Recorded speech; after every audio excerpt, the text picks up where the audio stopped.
society assumes that you know certain things and that you know how school looks like here. So when I was at university, I had a lot of young friends, and I always, one of my main questions all the time is, well, how's school here? What should I expect? Because there were many things that as a young adult, I was already feeling differences. But I found here it's quite different because it's a collaborative partnership. So parents and teachers are, like hand. And many of us refugees and immigrants, it's total new system to us. Going to the school means like you don't trust the teachers enough to educate your children. So you're going out of your territory as a parent when you go into the school system. So that's most of us how we see going to the school.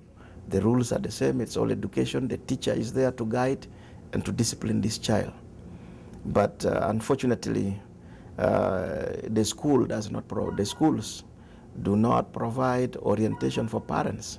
It is now that some kind of orientation is given through some of the agencies, but the schools really do not provide orientation for parents to get to know the expectations of the school. The thing is, they don't really understand the system here, right? When you arrive, and then also something that stick in your mind that school is a place when you go and leave your kids there, and that the teachers, they are the one that taking care of your kids.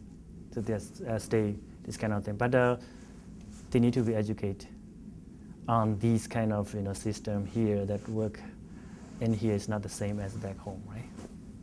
All the kids, whether this size or that size, when they come home, they come with the assignments, many assignments, okay? To be helped by their parents, there's a place to be signed, and there's no time for the father or mother because they are working. The other thing is, these parents, they came from Africa or from Sudan, like what this mom has said. We brought kids to be educated. We were not educated. We are not educated. How will I help these people with the assignments, really? Many parents are really struggling, and they are totally, they are working 2-3 jobs to start with. They have so many children to take care of. They are learning the language themselves, so it's not easy task.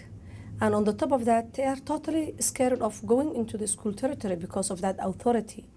We came from a system where authority is, you don't mess up with, you don't go close. It's, that we are scared of authority. So sometimes it's not easy for them to go into the school and show up and ask questions.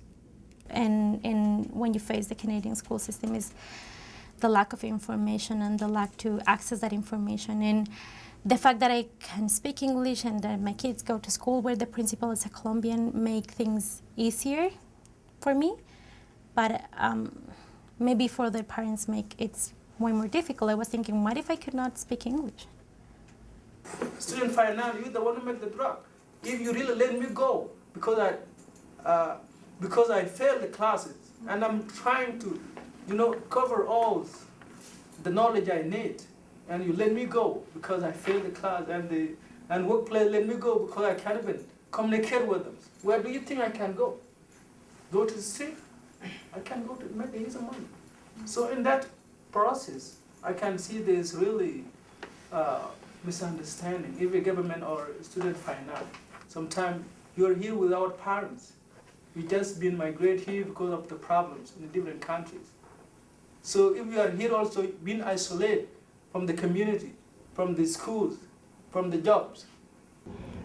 In the Sudan, it doesn't matter how old you are or how young you are, you go to school according to your knowledge. If you don't know how to write and read, you begin with grade 1. In Canada, the experience is different. People are put in class not by knowledge, but they're put in class by age. And that is the biggest surprise I've ever gotten in my life. If you were living in Toronto, is there a way you could compare the system, how they deal with youth and schooling for a refugee and immigrant and here? Did you see any difference? There are people in Ontario, they struggle very hard. They struggle very hard, and then they are given a place where a child, when he or she is brought big, then should be given the label of the class, not the age. Now the government is giving them there in Ontario. Yeah. If you guys you are struggling for that, that's good. So that there will be a place or a center for those kids who are brought already 10, 11, then they will be given, they will be taken to the class that which is according to their brain, not their age. If you are given that one, that's better. But again, here is the catch. For immigrants or refugees, for example, who come from the Sudan or Africa in general, when they get into those classes because of age, and then you find that these are people who have lived in the refugee camps without any formal education. They've only been kept under trees for the sake of security. And so at the age of 15, when you are told to go to your junior high here, it becomes difficult because firstly, you don't know the language, and that becomes a disadvantage. Secondly, you have never had a formal sitting in a class. So sitting for an hour is just very, very, very difficult. And so the students who go to these classes because of age, either to junior high or senior high, look at themselves as hopeless and as wasting time. And this is where challenges and problems arise to the families. So what I can advise you guys is if you can find out and you can see on the schools, you can really give opportunity to the person. If it's somebody trying really to learn, you can give the person as much as time they want. Because if you let them go, they will go to something you don't like.